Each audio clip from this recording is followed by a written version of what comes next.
Assalamualaikum warahmatullahi wabarakatuh. Perkenalkan, nama saya Iksan Kalba Arsaki. Saya dari Lembaga Satuan Pendidikan Mu'adalah Pondok Pesantren Salaf Fauzinatul Aqdar. Saya di sini akan membacakan Faslun Basara itu Salati Qublat Dufuri Fiha Khamsatu Asya'a.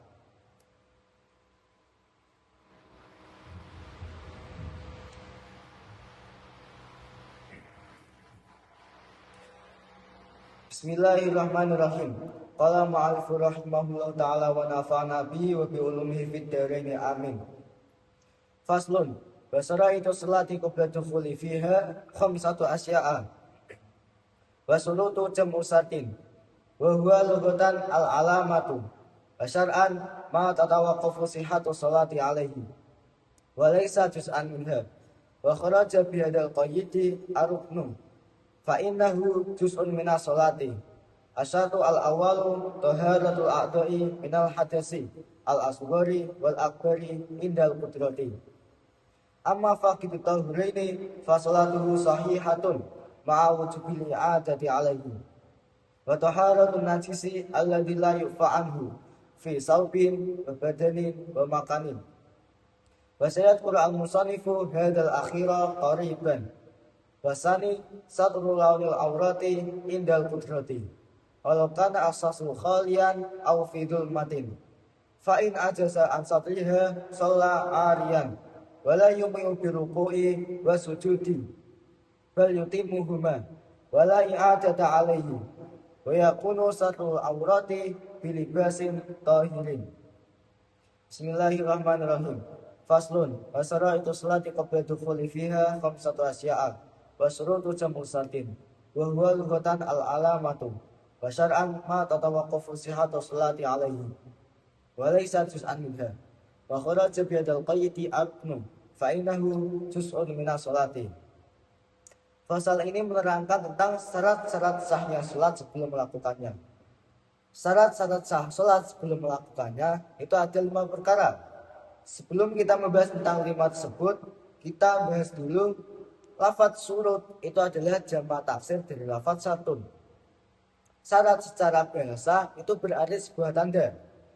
Dan syarat secara syara itu adalah sesuatu yang menjadi tolak ukur sahnya sholat. Apabila salah satu dari syarat tersebut tidak ada yang terpenuhi, maka sholatnya tidak sah. Syarat itu bukan bagian dari sholat, dikarenakan syarat dilakukan sebelum kita melakukan sholat. Dikecualikan rukun, sesungguhnya rukun itu adalah bagian dari sholat, dikarenakan rukun dilakukan di dalam sholat. Asyatu al-awalu taharatul a'dha'i minal hadasi al-asghari wal akbari indal qudrati.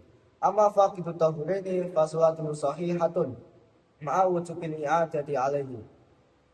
Syarat yang pertama itu adalah sucinya anggota badan dari hadas, baik itu berupa hadas kecil maupun hadas besar ketika mampu.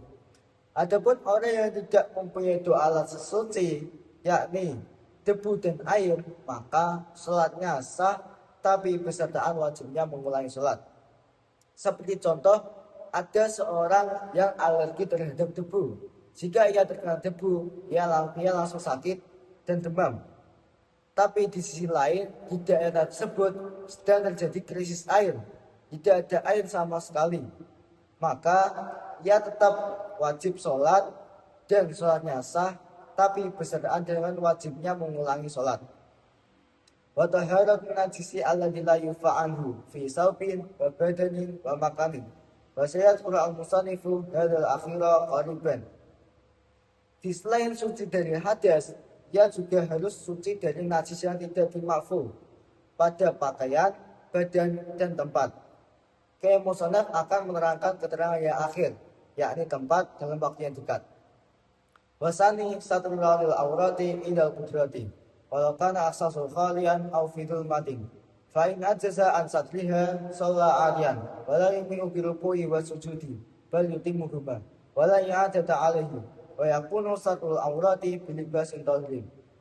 Syarat yang kedua itu adalah menutupi warnanya aurat dari penglihatan manusia ketika mampu, meskipun seorang tersebut dalam keadaan sendirian atau di dalam kegelapan.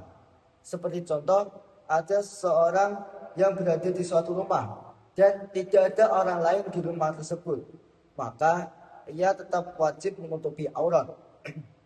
Atau ada seorang yang berada di suatu rumah, tapi rumah tersebut dalam keadaan gelap gulita, maka ia juga tetap wajib menutupi auratnya.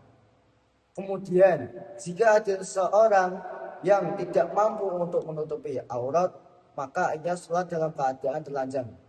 Seperti contoh, ada seseorang yang hidup sebatang kara, ia tidak mempunyai pakaian sama sekali, maka ia tetap wajib sholat, tapi diperbolehkan dalam keadaan telanjang. Rukuk dan sujudnya itu tidak boleh isyarat, tetapi ia harus menyempurnakan keduanya. Dan ia tidak dituntut untuk mengulangi sholatnya lagi. Adapun menutupi aurat itu menggunakan pakaian suci. Kesimpulan dari yang saya baca itu adalah syarat-syarat sah salat sebelum melakukannya. Yang pertama itu adalah sucinya anggota badan dari hadas, baik itu hadas kecil maupun hadas besar, dan suci dari najis yang tidak dimakfu. Syarat yang kedua itu adalah menutupi warnanya aurat menggunakan pakaian yang suci ketika mampu.